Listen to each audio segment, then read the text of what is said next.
Hi hello ನಮಸ್ಕಾರ, welcome back to my channel. ನಿಮ್ಮೆಲ್ಲರ ಪ್ರೀತಿಯ ಸುಪ್ರೀತಾ. ಇವತ್ತಿನ ನನ್ನ ರೆಸಿಪಿ ಚಿಕನ್ ಫ್ರೈ. ಭಾಳ ಈಸಿಯಾಗಿ ಕ್ವಿಕ್ಕಾಗಿ ಬ್ಯಾಚುಲರ್ಸ್ ಕೂಡ ರೆಡಿ ಮಾಡ್ಕೋಬೋದಾದಂಥ ಚಿಕನ್ ಫ್ರೈ ರೀ. ಇದು ಪಕ್ಕಾ ನಾಟಿ ಸ್ಟೈಲ್ ಐತಿ.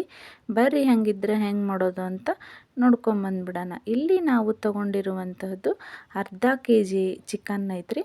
ಇದಕ್ಕೆ ಈಗ ನಾವು ಒಂದೊಂದೇ ಆದ ಸಾಮಾನುಗಳನ್ನು ಹಾಕ್ಕೊತ ಹೋಗ್ಬಿಡೋಣ. ಇಲ್ಲಿ ನಾವು ಒಂದು ಚಿಟಿಕೆ ಅರಿಶಿನ ಹಾಕ್ಕೊತಾ ಇದ್ದೀವಿ. ಇದಕ್ಕೆ ಶುಂಠಿ ಬೆಳ್ಳುಳ್ಳಿ ಪೇಸ್ಟ್, ರೆಡಿಮೇಡ್ ಶುಂಠಿ ಬೆಳ್ಳುಳ್ಳಿ ಪೇಸ್ಟನ್ನ ಹಾಕ್ಕೋತಾ ಇದ್ದೀವಿ. ನಿಮ್ಮ ಮನೇಲಿ ಇತ್ತಂದ್ರೆ ನೀವು ಮನೆಯಲ್ಲೇ ಕುಟ್ಟಿ ರೆಡಿ ಮಾಡಿಕೊಂಡು ಹಾಕ್ಕೋಬೋದು.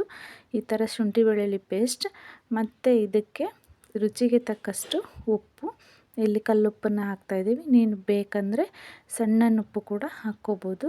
ರುಚಿಗೆ ತಕ್ಕಷ್ಟು ಉಪ್ಪು ಹಾಕಿದ ಮೇಲೆ ಇದಕ್ಕೆ ನೆಕ್ಸ್ಟ್ ಖಾರಕ್ಕೆ ತಕ್ಕಂತೆ ಖಾರದ ಪುಡಿನ ಹಾಕಿಬಿಟ್ಟು ಚೆಂದಾಗಿ ಇದನ್ನು ಮಿಕ್ಸ್ ಮಾಡ್ಕೋಬೇಕ್ರಿ. ಇದು ಇಲ್ಲಿ ನಾನು ಕಾಳು ಮೆಣಸಿನ ಪುಡಿನೂ ಕೂಡ ಆ್ಯಡ್ ಮಾಡ್ಕೋತಾ ಇದ್ದೀನಿ. ನಿಮಗೆ ಖಾರವಾಗಿ ಬೇಕಪ್ಪ ಅಂದರೆ ನೀವು ಕಾಳು ಮೆಣಸಿನ ಪುಡಿ ಹಾಕ್ಕೋಬೋದು, ಇಲ್ಲಾಂದರೆ ಆಪ್ಷನಲ್ ಐತಿ. ಬೇಕಂದ್ರೆ ಹಾಕ್ಕೋಬೋದು, ಬ್ಯಾಡಂದ್ರೆ ಬಿಡ್ಬೋದು ರೀ. ನೆಕ್ಸ್ಟ್ ಇದನ್ನು ಚೆನ್ನಾಗಿ ಎರಡು ಕೈಯಿಂದ ಚೆನ್ನಾಗಿ ಮಿಕ್ಸ್ ಮಾಡ್ಕೋಬೇಕ್ರಿ. ಮಿಕ್ಸ್ ಮಾಡ್ಕೊಳ್ಳೋದ್ರಿಂದ ಚಿಕನ್ ಭಾಳ ಮಸ್ತ್ ಬರ್ತೈತಿ ಖಾರವಾಗಿ. ಈ ರೀತಿ ಮಿಕ್ಸ್ ಮಾಡಿ ಚಿಕನ್ನ ಮ್ಯಾರಿನೇಟ್ ಆಗೋಕ್ಕೆ ಅಂದರೆ ನೆನೆಯೋದಕ್ಕೆ ಬಿಟ್ಟು ಬಿಡಬೇಕ್ರಿ. ಇದು ಸ್ವಲ್ಪ ನೆನೆಲಿ. ಅಷ್ಟೊತ್ತಿಗೆ ನಾವು ಇಲ್ಲಿ ಒಂದು ಬೊಗಾನಿಗೆ ಒಂದು ಪಾತ್ರೆಗೆ ಒಂದು ಸ್ವಲ್ಪ ಎಣ್ಣೆ ಹಾಕ್ಕೊಂಡು, ಎಣ್ಣೆ ಕಾದಾದಮೇಲೆ ಇದಕ್ಕೆ ಹಸಿಮೆಣ್ಸಿನ್ಕಾಯಿನೂ ಕೂಡ ಹಾಕ್ಕೋತಾ ಇದ್ದೀವಿ. ಹಸಿಮೆಣ್ಸಿನ್ಕಾಯಿ ಆದಮೇಲೆ ಕರಿಬೇವು ಹಾಕ್ಕೋತಾ ಇದ್ದೀವಿ. ಇಲ್ಲಿ ನಾವು ಕಾಳು ಮೆಣಸಿನ ಪುಡಿ ಮತ್ತು ಖಾರದ ಪುಡಿ ಎರಡನ್ನೂ ಹಾಕಿರೋದ್ರಿಂದ ನೀವು ನೋಡಿಬಿಟ್ಟು ಹಸಿಮೆಣ್ಸಿನ್ಕಾಯಿನ ಯೂಸ್ ಮಾಡ್ಕೋಬೋದು. ಅದಾದಮೇಲೆ ಇದಕ್ಕೆ ಒಂದು ಈರುಳ್ಳಿನ ಕಟ್ ಮಾಡಿ ಈ ರೀತಿ ಉದ್ದುದ್ದ ಕಟ್ ಮಾಡಿ ಹಾಕ್ಕೊತಿದ್ದೀವಿ. ಈರುಳ್ಳಿ ಸ್ವಲ್ಪ ಹುರಿದಾದ್ಮೇಲೆ ಅದಕ್ಕೆ ಒಂದು ಟೊಮ್ಯಾಟೊನ ಈ ರೀತಿ ಅಂದರೆ ದಪ್ಪನಾಗಿ ಕಟ್ ಮಾಡಿ ಹಾಕ್ಕೋತಾ ಇದ್ದೀವಿ. ಇದನ್ನು ಕೂಡ ಎಣ್ಣೆಯಲ್ಲಿ ಚೆನ್ನಾಗಿ ಹುರ್ಕೊಂಡು ಟೊಮ್ಯಾಟೊ ಎಲ್ಲ ಮೆತ್ತಗಾಗಬೇಕು. ಟೊಮ್ಯಾಟೊ ಮೆತ್ತಗಾದಮೇಲೆ ಇದಕ್ಕೆ ಮೊದಲೇ ನೆನೆಯೋಕ್ಕಿಟ್ಟಿರುವಂಥ ಚಿಕನ್ನ ಈ ರೀತಿ ಹಾಕ್ಕೊಂಡು ಎಣ್ಣೆ ಒಳಗನ ಚೆಂದಾಗಿ ಕೈ ಆಡಿಸ್ಕೋಬೇಕ್ರಿ. ಉಪ್ಪು ಖಾರ ಎಲ್ಲ ಚೆಂದಾಗಿ ಬಿಡೋವರೆಗೂ ಎಣ್ಣೆ ಒಳಗೆ ಫ್ರೈ ಮಾಡ್ಕೋಬೇಕು. ನೋಡಿರಿ ಈ ರೀತಿ ಹುರ್ಕೋಬೇಕ್ರಿ. ಬ್ಯಾಚುಲರ್ ಕೂಡ ಭಾಳ ಈಸಿಯಾಗಿ ಮಾಡ್ಕೋಬೋದು. ಇದು ಚಿಕನ್ನ ಮಾಡ್ಕೊಂಡು ನೋಡಿರಿ, ಭಾಳ ಅಂದ್ರೆ ಭಾಳ ಚೆನ್ನಾಗಿರ್ತೈತಿ. ಇದು ಪಕ್ಕ ನಾಟಿ ಸ್ಟೈಲ್ ಐತ್ರಿ. ಇದಕ್ಕೆ ಯಾವುದೇ ರೀತಿ ಆರ್ಟಿಫಿಷಿಯಲ್ ಮಸಾಲೆನ ಹಾಕೋಂಗಿಲ್ಲ. ಆದರೆ ಬ್ಯಾಚುಲರ್ಸ್ಗೆ ರುಬ್ಬೋಕ್ಕಾಗಂಗಿಲ್ಲಪ್ಪ ಅಂದರೆ ಅವ್ರು ಚಿಕನ್ ಮಸಾಲ ಪಾಕೆಟ್ ರೆಡಿಮೇಡ್ ಸಿಗ್ತೈತಲ್ಲ, ಅದನ್ನು ತೊಗೊಂಬಂದು ಹಾಕ್ಕೋಬೋದು. ಈಗ ನೋಡಿರಿ 50% ಇದಾಗಲೇ ಈಗ ಎಣ್ಣೆ ಒಳಗೆ ಫ್ರೈ ಆಗಿಬಿಟ್ಟೈತಿ. ಇದು ಚಿಕನ್ ಆಗಿರೋದ್ರಿಂದ ಬೇಗ ಬೆಂದ್ಬಿಡ್ತೈತ್ರಿ. ಮಟನ್ ಆದರೆ ಸ್ವಲ್ಪ ಟೈಮ್ ತೊಗೊತೈತಿ. ಇದು ಚಿಕನ್ ಆಗಿರೋದ್ರಿಂದ ಬೇಗ ಬೇಯ್ತೈತಿ. ಸೊ ಇದ್ರದ್ದು 10 ನಿಮಿಷದೊಳಗೆ ಪಟಾಪಟ್ ಅಂತ ರೆಡಿ ಮಾಡ್ಕೊಂಬಿಡ್ಬೋದು ರೀ.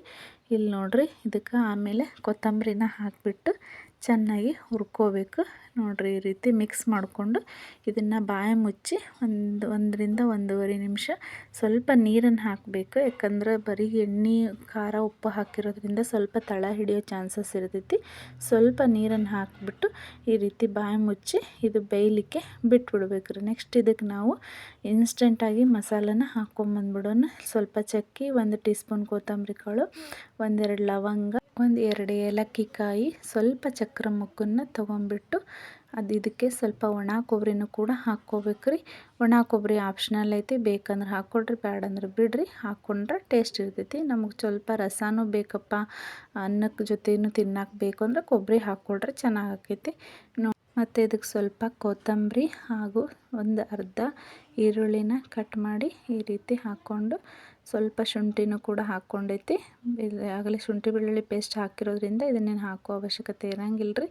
ಬೇಕಂದ್ರೆ ಹಾಕ್ಕೋಬೋದು.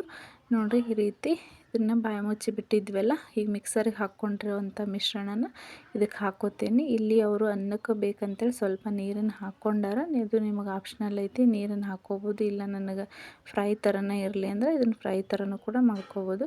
ಹೀಗೆ ರುಬ್ಬಿರೋಂಥ ಮಿಶ್ರಣನ ಅಷ್ಟನ್ನು ಹಾಕಿಬಿಟ್ಟು 1 ನಿಮಿಷ ಚೆನ್ನಾಗಿ ಎಣ್ಣೆಯಲ್ಲಿ ಹುರಿದು ಈ ರೀತಿ ಬಾಯಿ ಮುಚ್ಚಿ ಇದು ಬೇಯಲಿಕ್ಕೆ ಬಿಟ್ಬಿಡ್ಬೇಕು ರೀ.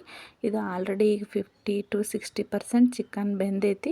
ಸೊ ಮಸಾಲೆ ಈ ಕೊಬ್ಬರಿ ಮತ್ತು ಡ್ರೈ ಮಸಾಲೆ ಹಾಕಿರೋದ್ರಿಂದ ಇನ್ನೊಂದು ಸ್ವಲ್ಪ ಚೆನ್ನಾಗಿದ್ದು ಮಸಾಲೆ ಎಲ್ಲ ಹಿರ್ಕೊಂಡು ನೀರೆಲ್ಲ ಹತ್ತಾ ಹೋಗಬೇಕು. ಅಲ್ಲಿವರೆಗೂ ಇದನ್ನು ಸಣ್ಣ ಉರಿಯಲ್ಲಿ ಬಾಯಿ ಮುಚ್ಚಿಬಿಟ್ಟು ಕುದಿಲಿಕ್ಕೆ ಬಿಟ್ಬಿಡ್ಬೇಕು ರೀ. ನೋಡಿರಿ ಈಗ ಅದಾದಮೇಲೆ ತೋರಿಸ್ತಾ ಇದ್ದೀನಿ ನಿಮಗೆ ಹೆಂಗೆ ಬಂದೈತೆ ಅಂತೇಳಿ.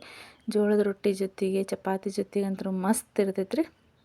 ನೋಡಿದ್ರಲ್ಲ ಯಾವ ರೀತಿ ಚಿಕನ್ ಫ್ರೈನ ಮಾಡ್ಕೊಳ್ಳೋದಂತೇಳಿ. ಈ ವಿಡಿಯೋ ನಿಮಗೆ ಇಷ್ಟ ಆಗೈತೆ ಅಂತ ತಿಳ್ಕೊಳ್ತೀನಿ. ಇಷ್ಟ ಆಗೈತೆ ಅಂದ್ರೆ ಖಂಡಿತ ಲೈಕ್ ಮಾಡಿ, ಶೇರ್ ಮಾಡಿ, ಸಬ್ಸ್ಕ್ರೈಬ್ ಮಾಡ್ಕೊಂಡು ನಮ್ಮ ವಿಡಿಯೋಗಳನ್ನು ನೋಡಿ ಫ್ರೆಂಡ್ಸ್. ಇದು ಪಕ್ಕಾ ಅಂದ್ರೆ ಪಕ್ಕಾ ನಾಟಿ ಸ್ಟೈಲ್ ಐತಿ. ನೀವು ಕೂಡ ಒಮ್ಮೆ ಟ್ರೈ ಮಾಡಿ ನೋಡಿ. Thank you to watching.